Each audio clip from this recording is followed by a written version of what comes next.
Well, good morning, everyone, generals, distinguished audience. Thank you very much for the kind introduction, and thanks particularly to the organizers for flying a German, now working in Australia, half around the world, to icy Norway to talk about Libya. So I think this is probably called globalization.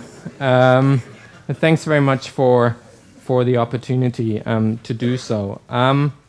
The task, if you wish, given me today is to discuss why Germany did decide to politically abstain. I think it is not to say that Germany sort of opposed the war. After all, it, for example, supported the British in terms of ordnance when the British ran out of munitions after 2 weeks. So it's not that we did not participate at all, it's just that we politically decided to abstain from the NATO operation. And that was particularly striking for many, including me and other German observers, because many thought that German participation in the operation really should have been a no-brainer, given that the underlying rationale of stopping mass atrocities against Libyan civilians was well within established sort of German foreign policy objectives, at least when it came to rhetoric. Before I begin, please allow me one caveat, which I think is really important for academics like me. I do, of course, not claim with certainty of why the decision was taken in the end. I was not, of course, involved in the decision-making process, and I might well be proven wrong. But it seems to me reasonable today to offer some cautious, tentative analysis based on some core observations and assumption. Let me start with a little anecdote. When the UN Security Resolution 1973 was actually negotiated, I happened to sit in a hotel room in Montreal at some international conference with some Norwegian colleagues, with some Swedish colleagues, and I was the German. So we had a couple of drinks, and we all speculated how each nation would decide. And I was so proud, and I got up and said, of course we will participate, that's not a question. The Norwegians looked at each other, and suddenly one of them said, well, look, I think we probably will not participate, but we will pay money as we have always done in the past. At which point the Swede was so embarrassed and didn't say anything. So we had a couple of more drinks.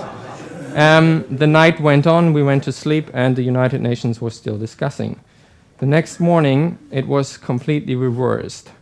The Norwegians couldn't stop smiling. The Swedes had recovered their pride, and I was embarrassed beyond belief. I think this tells you two things. First of all, it tells you that armchair strategists like me more often are wrong than right.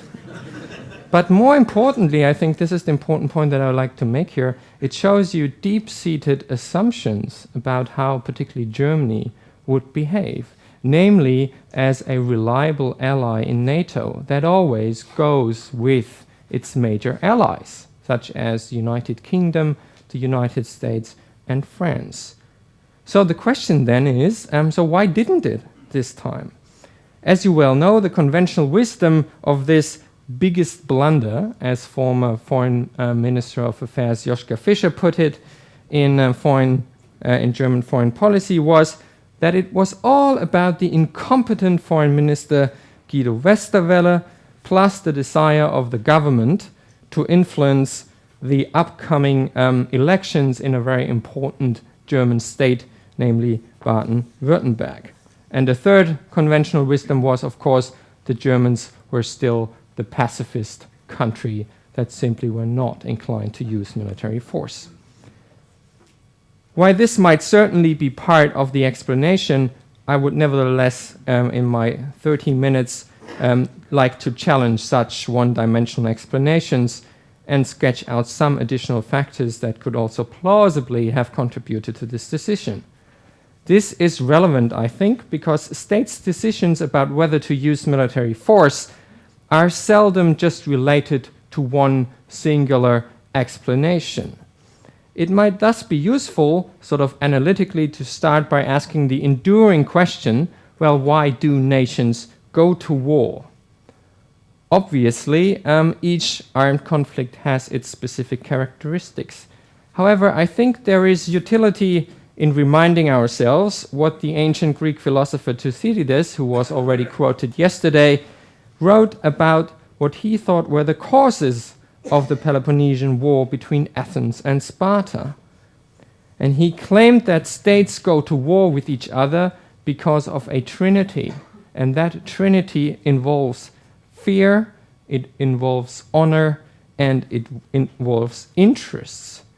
And at the risk of a certain overgeneralization, I would like to apply this framework to our case study of Germany today, adding that states also resort to force to uphold alliance obligations, or in our modern times, to strengthening emerging international norms, such as the yesterday discussed responsible to protect, which was the basis for NATO's humanitarian intervention in Libya. Moreover, strategy, as you know, that is, I would define it as the use of force for political purposes, has an inescapable human dimension. That is to say, it is not states as a black box that make the decision to go to war, but statesmen usually advised by civilians and senior military officials. Thus, I will also briefly touch upon the specific preferences of Foreign Minister Westerwelle and Chancellor Angela Merkel, the two key politicians arguably involved in the decision-making process. So let's go through the factors that consciously or unconsciously might have led the German government to decide to abstain from the operation by first looking at Thucydides' Trinity from a German perspective. First, fear. I would say that Germany certainly did not see the erratic regime of Colonel Gaddafi as a threat to international stability. The time when Berlin and others worried about Libyan-sponsored terrorism or a possible weapons of mass destruction program in the hands of this dictator had long passed. Instead, the Libyan regime, from a Berlin perspective, seemed to have come to his senses recently, playing a more constructive role in international affairs. There was also not much of a concern in Berlin that Libya's internal instability could destabilize the rest of the region. Second, honor. Throughout history, states have gone to war over honor or prestige. That is, victory in battle, fighting for the right cause, or simply paying back for past wrongdoings of the enemy are still important factors when it comes to war. And I don't think that they are a thing of the past. I think they still very much influence decisions today. We always have the assumption that states or statesmen take the decision to war purely out of rational factors. I think if history tells us anything, is that honor and fear, that is emotional factors, always play a very powerful role. Yet these factors, I would argue, or the factor of honor or prestige, also did not apply to Germany in this case. Given Germany's dark history of causing two world wars, a, if you will, warrior ethos has all but disappeared as an element of German strategic culture, which in turn shapes German attitudes towards the use of force. This obviously does not mean that German soldiers are quite willing and capable of fighting, and proud of it, as in my view they should be.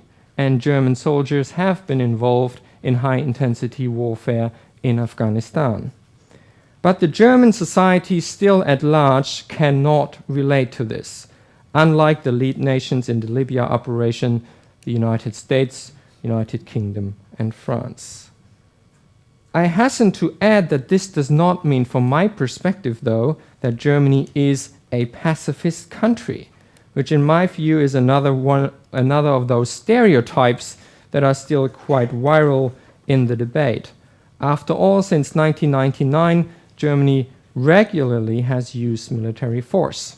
As I said, as we speak, the Bundeswehr is engaged in sometimes highly kinetic operations in Afghanistan. It is the third largest troop computer to the ISAF operation.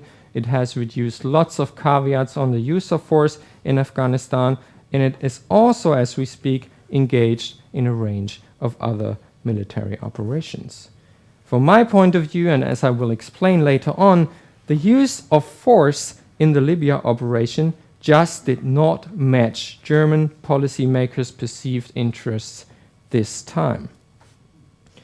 Further, one could argue, and I would make the case, that at least in the case of the United Kingdom, it could also have been, if you wish, payback time for the Libyan regime. After all, the Lockerbie bombings had left a deep imprint on British society, and the Libyan regime had done all it could to keep British emotions on this issue quite high. This is not to judge British decision-making. This is just to explain that this could have partly a reason why the British decided what they decided in the end. Certainly, Germany did not have a similar history with Libya, which could have triggered motivations of revenge among German decision makers. And as I said, revenge, I think, still is part of the equation when it comes to decisions about whether to go to war. But what then about the incentive to fight for the right cause? After all, as I said, Germany also had been a major advocate of the emerging norm of humanitarian intervention.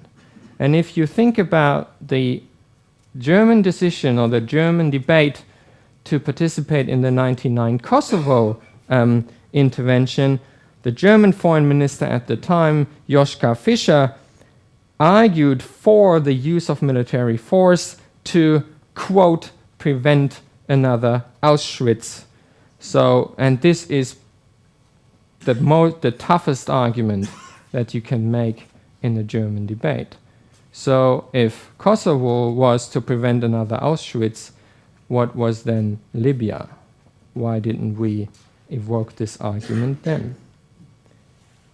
One explanation, at least in my point of view, is that the German government and the electorate, like in many other countries, have become rather disillusioned with the applicability of the concept of humanitarian intervention.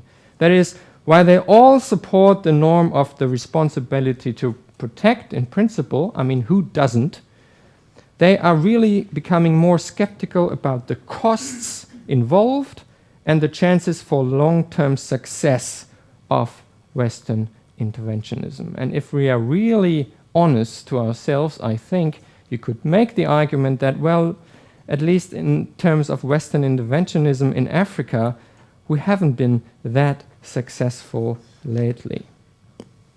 In this context, I would like to point out that even before Libya, Germany had reduced its military engagement in Africa as part of EU-led missions because of similar concerns, and partly also because Berlin internally questioned particularly the motives of France behind these operations. And many Germans silently wondered why the French wanted to drag us into Africa, namely foremost to secure French interests. So, and please also recall that the Polish government, during the Libya crisis, even openly speculated that the driving forces behind the Libya operation were French and British resource interests, a view silently shared by at least some German diplomats and journalists. This is not to say that I'm of the same opinion. This is just to lay out some of the factors and the thinking that was going on and which might have influenced the decision. Thirdly, then, what about interests? I assume that most in this room would agree with me that this is probably the primary driver deciding about whether states resort to the use of armed force. So what kind of core German strategic interests could have been affected by the Libya crisis? The following argument is based on the assumption that a major power in Europe, such as Germany, ranks its strategic interests according to the following priorities. First, national security. The first question that any sensible decision maker asks, also in Norway of course, is whether there is a direct threat to national security. And from the German government points of view, Libya simply did not meet this criterion. Indeed, Chancellor Angela Merkel argued in a speech on 17th of March that neither a successful Libyan insurgency nor a forceful reinstatement of the Gaddafi regime would actually have any serious repercussions for Germany's security. Instead, Libya was seen as yet another war of choice and not one of necessity because of a direct threat to national security. In realist terms, then, the humanitarian crisis in Libya, while undoubtedly tragic for those involved, did not put Germany's national security at stake. Secondly, geostrategic interests. I think it is important to recognize despite all this talk about globalized security, Germany being defended at the Hindukush, we have to go wherever the threats arise because they might come to us. I think there is an enduring relevance of geography that defines how nations think about war. And I think we saw that was a good example yesterday. Because from a Norwegian point of view, at least that was my impression, yes, there is globalized security challenges, but what really matters for you is the high north and Russia. This is what drives your thinking. And understandably so. Now put yourself in the shoes of Germany. One could have argued, of course, that further instability in North Africa, already volatile in the context of the Arab Spring, could not have been in Germany's interest. This is certainly true, but it does not necessarily follow that the regime change in Libya was the right answer from Germany's perspective. From a geostrategic lens, the prevailing strategic priority for Germany is stability of the East. To put it bluntly, internal stability of Russia has long been the core geostrategic interest for Berlin, given Germany's geographical location surrounded by allies and friends. And that is not, of course, a luxury that Norway has, who has a direct border with Russia. On the other hand, stability in Europe's southern neighborhood was simply not so central, also because Libya was not Egypt and it was not Iran. That is to say, it did not carry such a weight for regional stability. It should also be noted that German appetite to defend Germany far beyond its borders was never really accepted, despite the famous remark by then Defense Minister Peter Struck that Germany was now also being defended at the Hindukush. Germany's participation in Afghanistan was simply much more driven by alliance considerations at the time than by a paradigm shift in German geostrategic thinking. And again, I think if we're really honest, I would say that most of the allies, and probably including also Norway, went to Afghanistan to pay its premium for the US alliance. Nothing wrong with that. It's just to say that it means that in terms of global engagement, Germany was not willing to deploy all the time, if you will. Third, alliance considerations. A core accusation that has been made against the German government was that it undermined NATO solidarity and that it weakened Germany's influence within the alliance. This is undoubtedly a very good argument, and it made life for those German bureaucrats working within the alliance very difficult. And for those observers and analysts like me, who strongly believe in the centrality of NATO as the framework of Euro-Atlantic security, it was also very hard to accept. And yet, putting these arguments, and if you will also personal attachments aside for a moment, it is possible to come up with explanations of why alliance solidarity is no longer a good per se, if you will, for German decision makers. The reality, I think, is that the alliance for quite some time now has evolved into a more flexible, yet less cohesive security organization. Setting Article 5 and collective defense aside, an alliance of today 28 member states features the characteristics of multiple tiers of divergent interest. That is to say, the absence of an existential threat, at least in the German case, leaves allies simply with more freedom to choose their alliance interests and participation in operations. That is, flexible coalitions of the willing have become the norm and not the exception. And let me add that other major European countries and the United States have already acted according to this new paradigm as well. In fact, as you may recall, France, during the Libya operation, even opposed for quite some time using NATO as the framework. The sober reality, I think, is that Germany, no longer automatically playing along and becoming therefore a much more unreliable ally, does not, from Berlin's point of view, damage German interests beyond the point of no return, and does also not mean the end of the alliance. That is, the alliance will continue to prevail even should it fail, for example, in Afghanistan. It will continue even if only 8 NATO allies participated in the Libya operation. NATO will not sort of close the door, and it will not throw Germany out. In a sense, then, you could argue that Germany now has joined the other great powers in NATO, the United States, Great Britain, and France, in sometimes taking the liberty to be more unpredictable and making decisions purely based on national interests. That is, in some alliance solidarity, which during the Cold War was sort of a core principle, it defined the hierarchy of German strategic interests, now no longer assumes this core place in its hierarchies of interests, unlike in many other smaller European allied countries.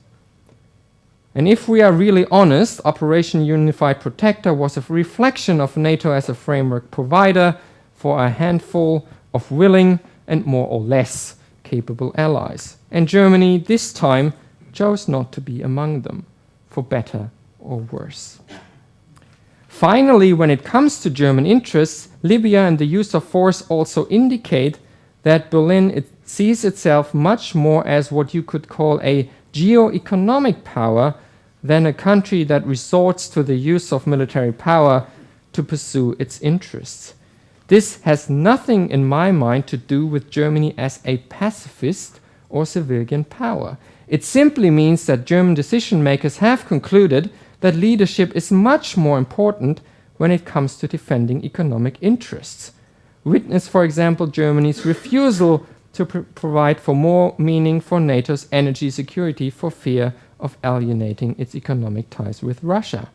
Consider also that at the same time as Germany abstained from the Libya operation, it also fought relentlessly to defend what it saw as its interests during the Euro crisis. In other words, from a German view, military power is not the most useful tool at this point of time to achieve its grand strategic goals. Finally, some thoughts on the key people involved in the actual decision to abstain. First of all, Guido Westerwelle, who defended the decision as a new form of German military ascetism. While I strongly believe that this is out of touch with how much German attitudes towards the use of military force have changed, Westerwelle's position reflected his attempts to make a conceptual difference to his predecessors. He previously had argued that he saw himself in the tradition of former Foreign Minister Genscher, who during the 1990s was very skeptical about German participation in any military operation. Yet, blaming Westerwelle alone for how the decision was reached would simply give him too much credit, because the simple fact is that in the German political system, de facto, major foreign and security decisions are made in the Chancellor's office. Therefore, Westerwelle had the support of Chancellor Merkel, as otherwise she certainly would have intervened. Libya, at least in my mind, for her simply was not important enough. Given that she is currently leading a conservative coalition, it shows how prevalent the structural factors guiding modern German alliance politics have become. Because traditionally conservative policymakers are most likely to emphasize alliance solidarity and the importance of the armed forces as an instrument of policy. Just as a side note, given that Westerwelle got all the blame for his public diplomacy disaster in defending Germany's decision, Merkel even benefited in terms of her own approval ratings. After all, the majority of the German population at the time was skeptical about the utility of yet another intervention where success was far from certain. In concluding, I would like to point out some of the potential implications for NATO and European security. As I hope has become clear during my brief talk, there are a number of reasons that could have influenced the German government's decision not to use force this time. Seen from Berlin, the use of force would simply have not supported the ends of German foreign and security policy in this specific instance. But whether you support my analysis or not, Germany's emerging posture as a more unreliable ally is, in my view, deeply worrisome for the alliance and European security as a whole. Germany, in my mind, will most likely not play a leading role in European defense, both in NATO and the EU. Instead, it will selectively opt in or out. German behavior thus contributes to the trend of NATO becoming more flexible but also less cohesive. And this really is a problem at a time when the United States is putting serious and, in my view, long-term pressure on its European allies to come to a new burden-sharing arrangement. And I'm one of those who does not see Libya as a sustainable model for future transatlantic burden sharing. And this is a problem since Germany is one of the three major powers in Europe with the potential, and I would add also a certain obligation to lead. Yet what Berlin might consider as in its interests, others will probably regard as obstructionists. At least France and Britain seem to have concluded that they can't rely on Berlin, and that the key therefore lies in more bilateral initiatives, even sometimes outside the NATO and EU framework. And at the time when Europe badly needs leadership in defense policy to counter trends of bilateralism or, even worse, renationalization, Germany's role as a reluctant ally might actually weaken European defense efforts. And I do think, for example, that there is a high potential that the burden-sharing debate will be raging more among European allies themselves than across the Atlantic. And a weaker Europe, in my view, clearly can't be in Germany's interest. Tusen Dank.